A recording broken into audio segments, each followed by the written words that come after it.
André Moreira, você é filiado ao PSOL, foi candidato do partido ao Senado em 2014, né? E alguns dias atrás o partido se reuniu com você, com a Camila, né? Tá conversando com os militantes para discutir a posição do partido em relação à eleição de 2016. Então, qual é a posição do PSOL para 2016? Bem, primeiro dizer que é muito bom estar aqui com vocês, né? Cumprimentar quem vai assistir a gente e dizer que o PSOL vai aproveitar essa campanha de 2016, porque é uma campanha, inclusive uma campanha local, né, municipal, para primeiro para ter para fortalecer, né, debater as propostas do partido, fortalecer a imagem do partido em Vitória e conseguir, na verdade, transformar o partido em Vitória num partido que vai fazer parte da vida política da cidade.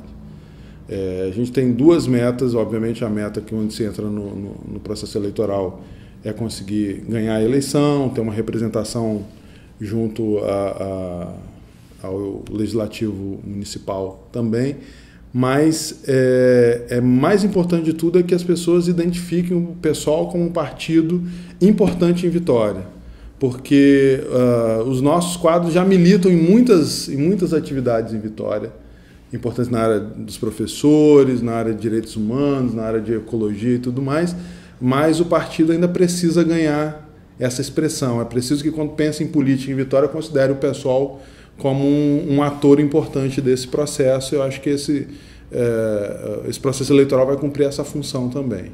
E o que o partido traz da experiência de 2014 para a eleição de 2016?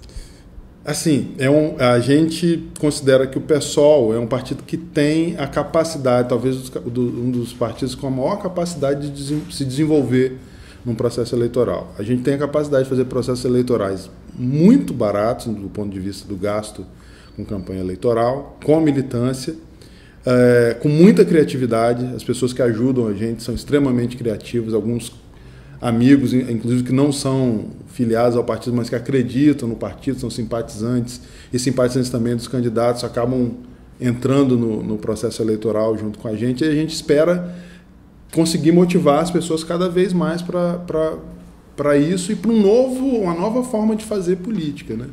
Eu acho que isso é importante. Veja, o que eu vejo no PSOL é que o discurso acaba sendo muito ideológico.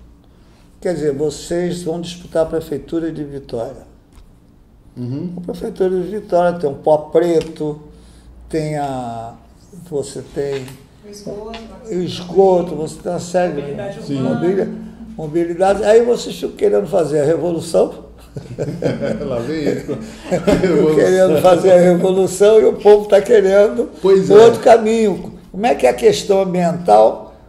Como é que vocês vão fazer com a questão ambiental? Sabe o que é interessante? Você tocou num ponto que eu toquei na tal reunião, que foi essa reunião que startou aí dentro do PSOL a conversa sobre o processo eleitoral em Vitória. E uma das coisas que eu falei com o diretório, que eu acho que foi bem recebida, é o seguinte: nós temos que mostrar como é que o socialismo incide nessas questões de forma positiva. É isso. É dizer que o socialismo, do ponto de vista do ecossocialismo, propõe uma forma de desenvolvimento que não vai poluir a praia, que não vai ter esse modelo de exploração de recursos naturais que joga, além de esburacar um lugar, joga o excedente de minério na cara dos outros.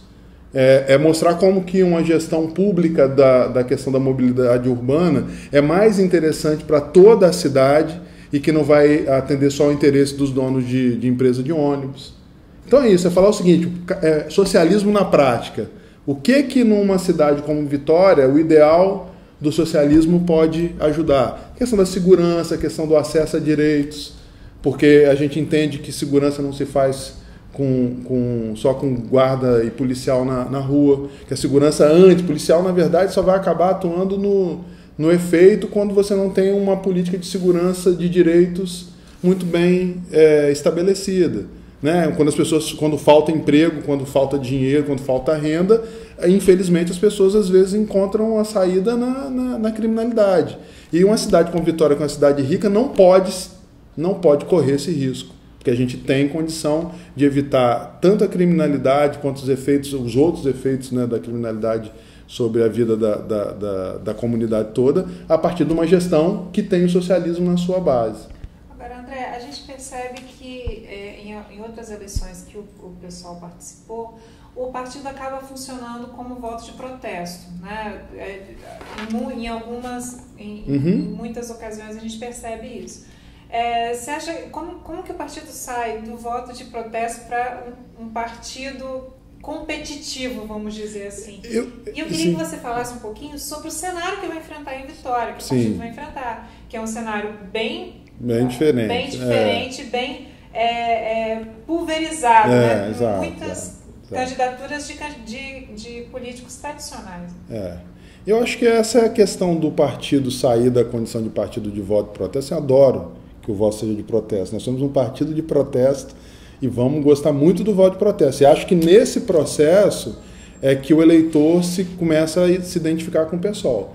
Se a gente puder, a partir dessa visão, porque o voto de processo ele pressupõe o seguinte: os outros são muito ruins, então eu vou votar no PSOL. Às vezes pessoas que não são socialistas começam a falar, olha, eu votei no PSOL, votei em você porque os outros são muito ruins. Eu até brinco com elas, assim você está me nivelando por baixo, mas a verdade é que ela votou uma vez, e aí ela tem um candidato em que ela já votou, em que ela já acompanhou no processo eleitoral, que ela viu os programas, né? Os programas são bem rapidinhos, mas a gente consegue mandar o recado.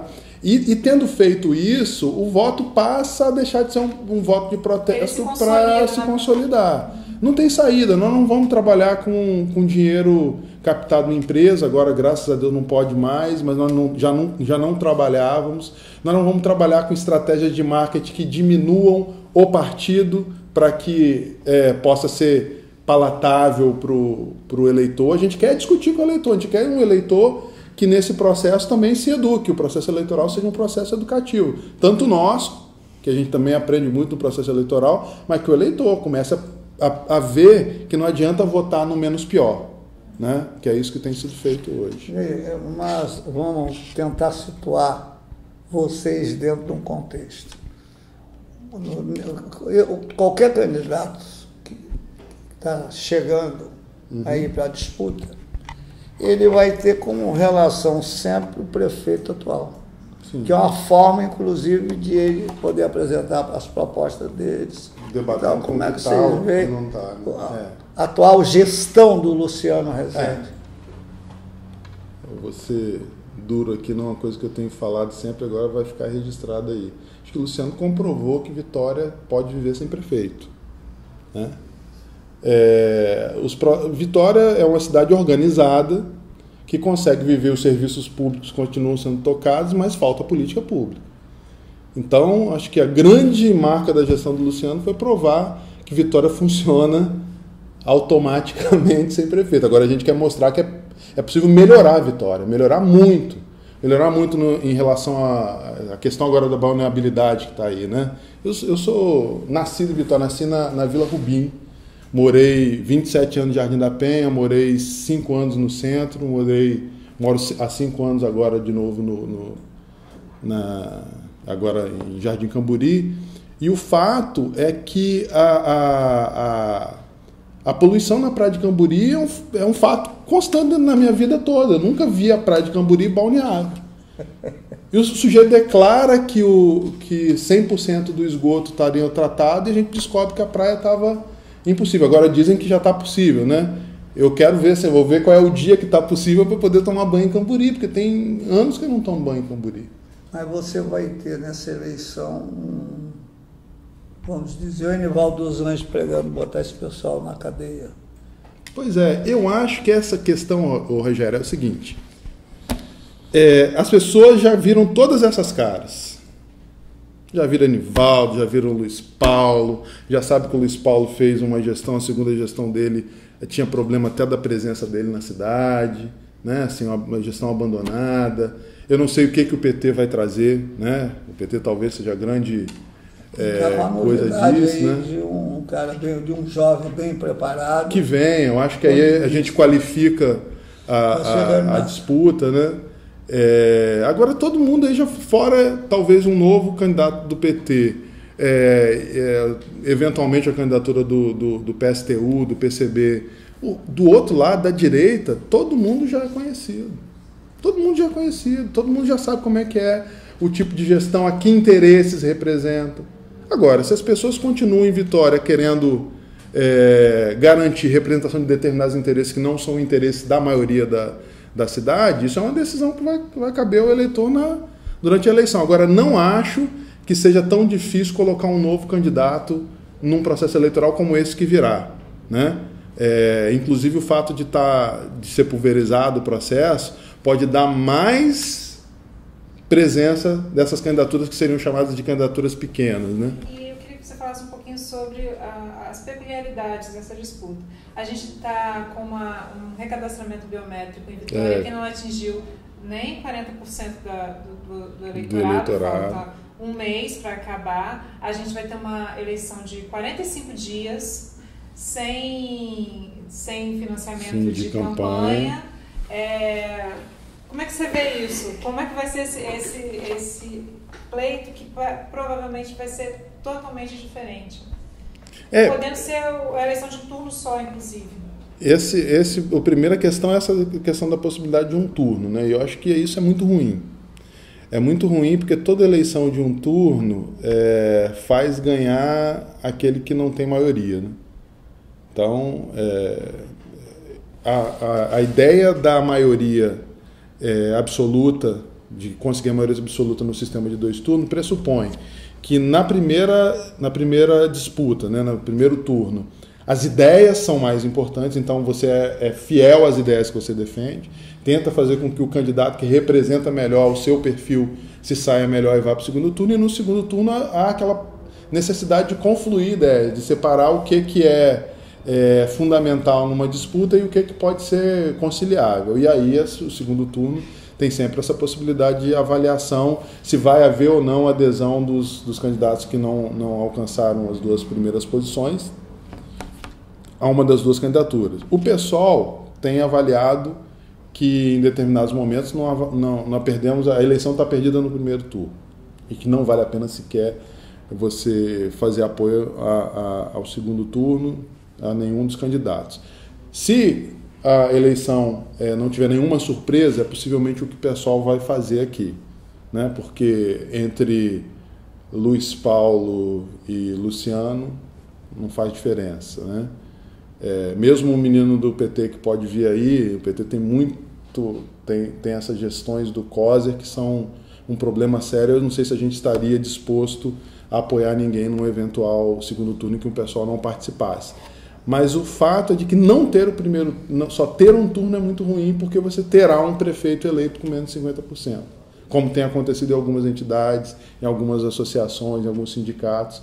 E aí a perda de legitimidade é muito forte. E nós não podemos passar mais 4 anos em Vitória numa situação de perda de legitimidade, né? Porque o município precisa funcionar, isso é fato, não funcionar como vem, automaticamente como vem funcionando. Agora, nós estamos falando tudo disso para dizer o seguinte, olha, a gente quer estar no segundo turno, se não tivesse um turno, estar em primeiro lugar, porque acho que nesse momento, quando você falou assim, o que tem da eleição passada que a gente traz, eu acho que traz essa ideia de que as pessoas que conseguiram, que a gente conseguiu tocar no processo eleitoral passado, elas ou fizeram uma escolha pelo voto no PSOL, ou ficaram com aquela possibilidade desse voto. Elas chegaram, algumas pessoas disseram assim, eu votei no fulano de tal porque não queria que Beltrano ganhasse, tá? do voto útil, né? Aquela coisa toda. Votei assim porque porque achei que seria melhor uma escolha tal, mas gostei do que foi apresentado. Algumas pessoas já dizem, o PSOL no primeiro turno é meu voto. O que eu tenho para dizer para essas pessoas é o seguinte, não criem essa expectativa de que o PSOL só pode ficar no primeiro turno. Essa é uma imagem que as pessoas criam e acabam reforçando a ideia de que, assim, que é impossível um partido como o PSOL ganhar a eleição. Agora, não há a obrigatoriedade de chamar o PSOL para debate. Né? Sim, essa é uma das questões que a gente está avaliando em relação a essa eleição agora. E vocês têm 30 segundos de horário eleitoral. Uhum. Como vocês vão chegar aos eleitores? Cara, pois é. Primeiro, a gente tem que construir um partido de rua mesmo, né? Esse negócio de partido que vive de horário eleitoral ou que vive de facilidade do meio, da imprensa, aquela coisa toda, não é o modelo do PSOL. É partido de rua, militância na rua. A gente precisa organizar a militância e motivá-la para estar nesse processo eleitoral de corpo e alma. E é uma militância que pode, que o número dela não é o mais importante. A gente tem, eu acho que 800 filiados em Vitória. O importante é a disposição que ela tem para fazer o processo eleitoral, para fazer essa coisa se difundir. A segunda questão é a seguinte: se o sujeito, com esses 30 segundos aí, se ele conseguir assistir, acho que a gente tem muita chance de ganhar os votos. Então, se as pessoas prestarem atenção no processo eleitoral, porque tem uma negativa do processo eleitoral, dizer que é dinheiro jogado fora, eu não acho nada de dinheiro jogado fora. A gente joga tanto tempo fora assistindo coisa de péssima qualidade, durante o processo eleitoral também tem muita coisa de péssima qualidade, mas é a oportunidade que o eleitor tem para identificar o partido que ele acha que representa os interesses dele. Na eleição de 2014, muitos dos doadores de campanha, né, dos financiadores Sim. do PSOL, foram chamados a se explicar Isso. na justiça, né, porque teriam doado mais do que 10%, ou porque, enfim. E agora a gente tem essa questão do fim, né, do financiamento de campanha. Você acha que o pessoal sai na frente porque já tem essa prática? Acredita que os outros candidatos vão trabalhar só com o fundo partidário? Acha que vai ser uma disputa justa ou vai ter... Eu não acredito em disputa justa. O processo político é sempre permeado ou pela facilitação da lei, né? Pela facilidade que a lei cria para abuso do poder econômico. Quando a lei não deixa de criar, aí tem a burla. Acho que vai haver muita burla.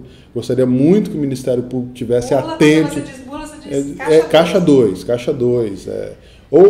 O caixa 2 ou a realização de serviço por outra via, né? Assim, porque o caixa 2 a gente pressupõe que tenha dinheiro entrando em algum lugar, mas vai ter o abuso de poder econômico, o abuso de poder político, né? Quem está na estrutura, já sei que existem aí umas ideias de fazer, agora já chegando no processo eleitoral, começar a fazer publicidade institucional para falar que Vitória é maravilhosa, né? Que viver em Vitória é uma maravilha. Então, isso a gente sempre sabe que vai acontecer.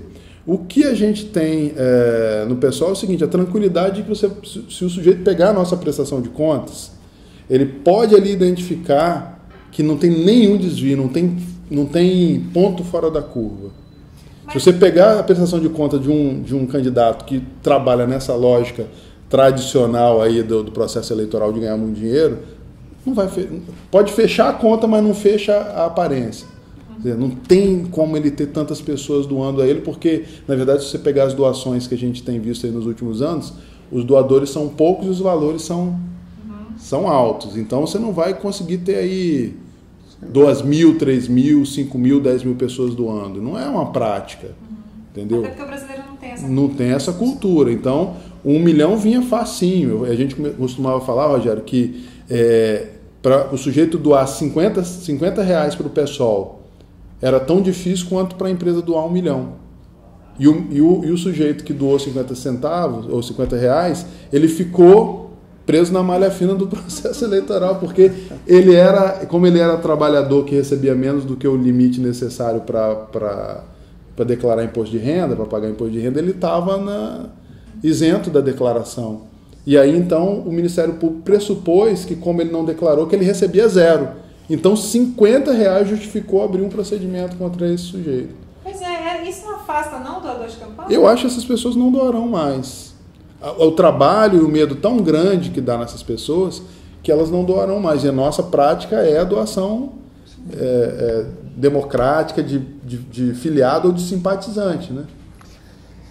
Sim, tem um aspecto que passou em branco aqui, Porque se não tem dinheiro para a campanha, Uhum. quem está na prefeitura tem condições grandes de Sim. se dar melhor que os demais candidatos. Agora, eu queria fazer uma provocação, Uhum. né? Porque, veja, quando o pessoal apareceu, o pessoal assim lembrava muito o PT, porque grande parte dos integrantes do pessoal saíram do PT e não Uhum. É a dissidência entraram que não... a dissidência e tal. O PT está mal, Sim. né? Você acha que isso pode prejudicar o pessoal numa eleição? Porque quem é que vai ser... Nós estamos falando só de Vitória como modelo. Sim. Quem é que vai ser, não é esquerda? Só vocês. Eu queria só emendar a sua pergunta, que a gente vê uma onda conservadora muito perigosa também, né, tomando conta não só, né, do Espírito Santo, do Brasil, né, por conta também do desempenho do PT no governo federal e tal. E como o pessoal está mais à esquerda ainda, né, não acaba se tornando... Bem, mal. se isso for um mal, é desse mal que nós vamos padecer, né? Nós somos mais à esquerda. Eu já hoje sempre fiz uma crítica, acho que o PT, muito embora tenha pessoas de esquerda, mas a política federal do PT não tem nada de esquerda. Nenhum dos programas do PT é programa de esquerda. São todos dentro do nível do capitalismo, mesmo os programas de auxílio social, né?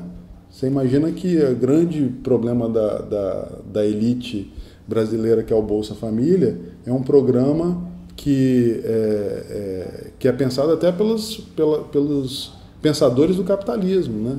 A tal ideia lá do imposto de renda negativo, né? Que os americanos já discutiram isso, porque fala o seguinte: se o cara não consegue ganhar renda para se manter, é o Estado mesmo que tem que manter. Isso não tem nada de socialista nisso. No socialismo não teria esse sujeito que precisa viver do apoio do Estado. No socialismo a gente tem pleno emprego e não mão de obra de reserva que precisa viver de benefício público. Então é preciso dizer isso. Primeiro você fez uma relação que é importante. O PSOL é a dissidência do PT que não quis ficar no partido quando o partido começou a adotar políticas que não eram compatíveis com a história do partido. A primeira grande questão foi lá no início do governo Lula, a reforma da Previdência. E agora vem uma nova reforma da Previdência aí em mãos. Então tem que separar, pessoal, do PT.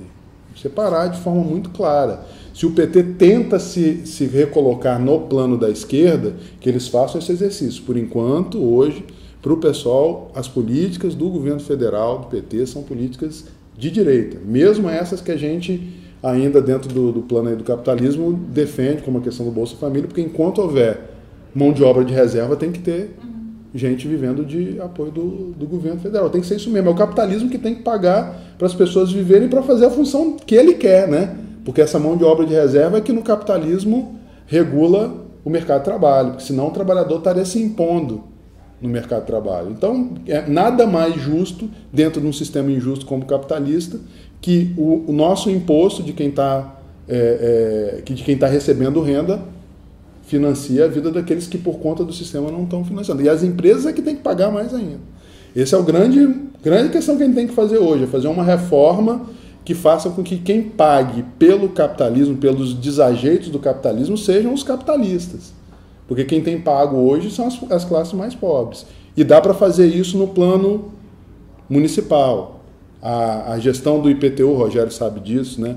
A gestão do IPTU dentro da progressividade, daquela questão toda que está prevista na lei, pode inverter a lógica perversa da tributação e fazer com que as pessoas mais pobres paguem proporcionalmente menos imposto do que os mais ricos, porque hoje é o contrário. Então isso também é um socialismo aplicado à gestão do município.